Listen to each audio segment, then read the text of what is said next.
سے نبوی ابو سلمہ اور حضرت عائشہ رضی اللہ تعالیٰ عنہ کے بھائی حضرت عائشہ رضی اللہ تعالیٰ عنہ کی خدمت میں گئے۔ ان کے بھائی نے نبی کریم صلی اللہ علیہ وآلہ وسلم کے غسل کے بارے میں سوال کیا تو آپ نے صح جیسا ایک برتن منگوایا، پھر غسل کیا اور اپنے اوپر پانی بہایا۔ اس وقت ہمارے درمیان اور ان کے درمیان پردہ حائل تھا۔ صحیح بخاری حدیث نمبر 291۔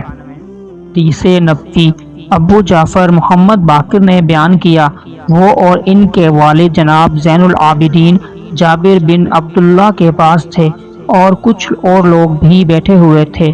ان لوگوں نے آپ سے غسل کے بارے میں پوچھا تو آپ نے فرمایا ایک سا کافی ہے۔ اس پر ایک شخص بولا یہ مجھے تو کافی نہ ہوگا۔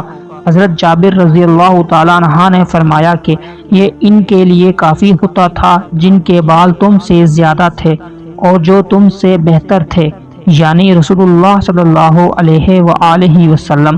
پھر حضرت جابر رضی اللہ تعالیٰ عنہ نے صرف ایک کپڑا پہن کر ہمیں نماز پڑھائی۔ صحیح بخاری حدیث نمبر 292۔